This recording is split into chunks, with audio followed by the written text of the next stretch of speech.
మాజీ MP YCP parliamentary party నాయకుడు మాజీ గతంలో విజయసాయిరెడ్డి ఒక విధంగా రాజకీయ రంగ ప్రవేశం సొంతంగా చేసిన తర్వాత ఈరోజు మొదటిసారి తన వాణి వినిపించారు. తిరుపతి వెళ్ళినప్పుడు కొత్త పార్టీ పెట్టబోతున్నాను, నా విధానాలు అవన్నీ ప్రకటిస్తానని ఆయన చెప్పారు. అయితే మోదీ నాకు ఆదర్శ నాయకుడు, ఆయన్ను బలోపేతం చేసే విధంగా నా కార్యాచరణ ఉంటుందని ఆయన సూచనగా అది వరకు చెప్పారు. అలాగే జగన్మోహన్ రెడ్డి మీద అప్పటి వరకు ఆయన ఏమీ మాజీ పూర్వ బాస్ జగన్మోహన్ రెడ్డి మీద ఆయన గతంలో ఏమీ విమర్శలు చేయలేదు. తన మీద చేసినప్పుడు ఏదో కొంత సమాధానం చెప్పడం తప్ప. సో ఎలా ఉంటుంది విజయసాయి రెడ్డి రాజకీయం? ఎవరితో కలుస్తారో, అసలు ఎవరు కలుపుకుంటారు? బీజేపీలోకి ఆయన వెళ్ళనివ్వకుండా తెలుగుదేశం వైసీపీ అడ్డుపడ్డాయని ఆయన ఆరోపించారు కదా. అయినా కానీ నేనైతే మోదీకి మద్దతుదారునే అనే విధానమే ఆయన తీసుకున్నారు. బీజేపీలో ఉండకపోయినా నా స్థూలంగా ఆయన విధానం అని, బీజేపీ అని కాదు మోదీ అని. దానికి తగినట్టే ఆయన ఎంచుకున్న మొదటి ప్రధాన సమస్య, అప్పుడప్పుడు ట్వీట్లు పెట్టడం, కామెంట్స్ పెట్టడం వేరు.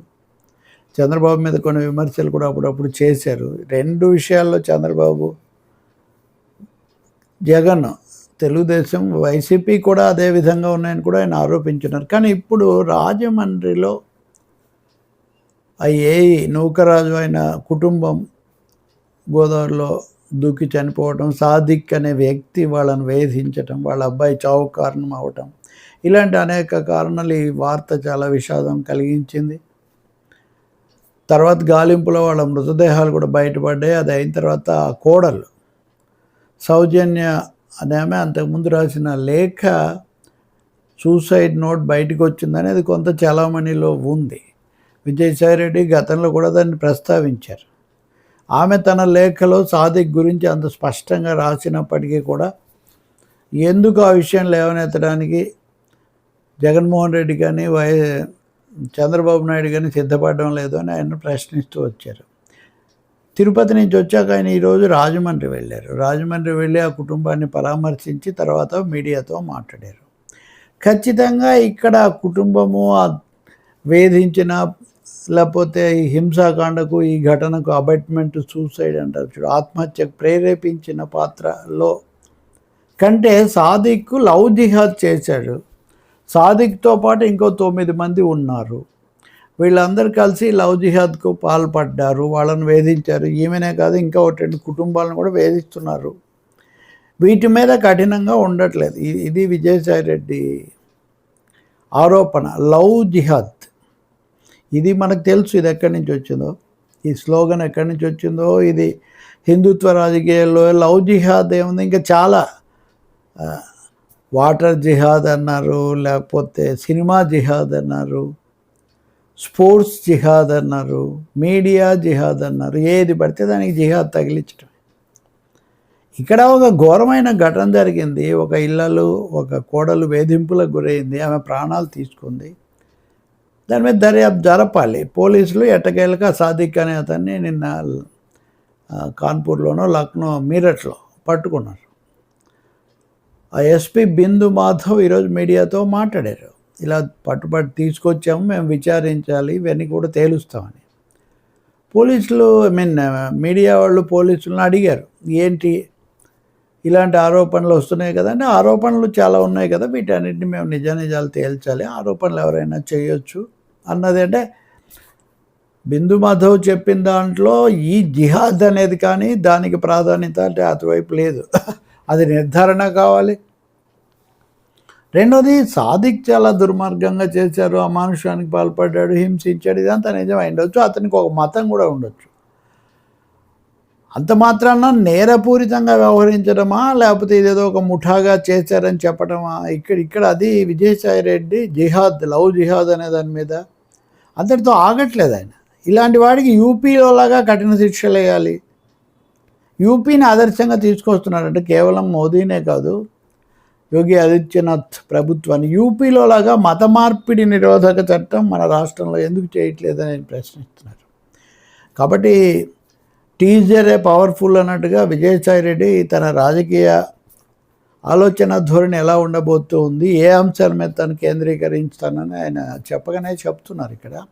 పైగా తన రోల్ మోడల్స్ ఎవరు అంటే మత మార్పిడి నిరోధ చట్టం, మోదీ నాయకత్వం, యూపీలో తరహాలో ఉండటం, ఇవన్నీ ఎవరు రాజ్యాంగాన్ని ప్రజాస్వామ్య లౌకిక విలువలను కోరుకునే వాళ్ళు దీన్ని బలపరచారు. నిజంగా తప్పు జరిగి ఉంటే జరిగింది, ఆ ఎస్పీ చెప్తున్నట్టుగా వాటిని నిర్ధారణ అయితే దాన్ని బట్టి చర్యలు తీసుకోవచ్చు ఎవరి మీద అయినా, అది ఏ అంశానికి సంబంధించిందైనా చర్య తీసుకోవచ్చు. కానీ ముందే నిర్ధారణలు చేసేసి మిగతా వాళ్ళందరూ భయపడుతున్నారు, మనం వెంటనే దీని మీద ఇటువైపు వెళ్ళాలని చెప్పడం అంటే ఒక ఉద్దేశపూర్వకంగా మాట్లాడడం, అంటే ఒక ఆలోచన ధోరణితో మాట్లాడడం అనేది స్పష్టమవుతుంది. మామూలుగా సంఘ పరివార అనుబంధ సంస్థల్లో ఉన్న విహెచ్పీలు, బజరంగ దళ్ళు ఇట్లాంటి వాళ్ళు ఇవి మాట్లాడటం మనకు తెలుసు.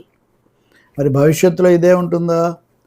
ఇప్పుడు మనం గమనిస్తే జోగి రమేష్ కుటుంబం ఆ సమస్యలు చాలా ఉన్నాయి, అది వేరే మాట్లాడాను, ఇంకా దాని మీద ఎక్కువ మాట్లాడడం కూడా ఇబ్బందికరమైంది. కానీ అందులో కూడా మత మార్పిడి అనే అంశాన్ని పెట్టారు. ఇదొకది, ఈ స్వభావం వేరు, ఆ స్వభావం వేరు. అంతకుముందు కూడా రాజమండ్రి దగ్గరే ఒక పాస్టర్ ప్రమాదంలో చనిపోవడం, దాని మీద ఉద్రిక్తత. అలాగే ఆకివీడులో గొంతేనమ్మ గుడి అన్న దగ్గర రామాలయం కట్టించాలని ఉపసభాపతి రఘురామకృష్ణరాజు చొరవ తీసుకోవడం. సరే, ఇప్పుడు అది కోర్టు అనుమతి కూడా పొందింది కాబట్టి ఇంకెవరేం మాట్లాడు. కానీ ఈ క్రమంలో చర్చిలలో మైకులు పెట్టడము, అనధికార చర్చిలు, వీటి మీద ఒక క్యాంపెయిన్ నడుస్తుంది. ఇక్కడ గుర్తించాల్సింది ఏమంటే గోదావరి జిల్లాలు తమకు చాలా బలమైనవి అనే అభిప్రాయం బీజేపీకి ఉంది ముందు నుంచి. 98లో కూడా వాళ్ళకు పార్లమెంట్ స్థానాలు అక్కడే వచ్చాయి. కృష్ణరాజు వీళ్ళందరూ అక్కడి నుంచే మంత్రులు అయ్యారు. ఇప్పుడు పవన్ కళ్యాణ్ జనసేన వచ్చాక ఆయన కూడా గోదావరి జిల్లాలో కీలకమైపోయాయి. సో ఇక్కడ ఒక ఇది వచ్చింది. ఇప్పుడు ఆయన కూడా సనాతనం అంటుంటారు. అందుకే ఇప్పుడు విజయసాయిరెడ్డి కూడా జాయిన్ అవుతున్నారు ఈ టీంలో అని అనుకోవాలి. అంటే వాళ్ళతో రాజకీయంగా కలవకపోయినా ఈ వాదనలు, ఈ నినాదాలతో లవ్ జిహాద్తో ప్రారంభించటం అనేది దానికే సంకేతం అనుకోవాలి. కానీ అలానే మత మార్పిడిలో ఆపేయాలి, లేదా రఘురామకృష్ణరాజు చెప్తున్నట్టు చర్చీలను టార్గెట్గా చేసుకోవాలి. సుప్రీంకోర్టు తీర్పు ఇచ్చింది కాబట్టి గతంలో నుంచి ఉద్యోగాలు చేస్తున్న వాళ్ళను మతం మార్చుకొని ఉంటే రిజర్వేషన్ కోటా నుంచి తప్పించాలి. ఇవన్నీ కూడా ఉద్రిక్తత పెంచే విషయాలు.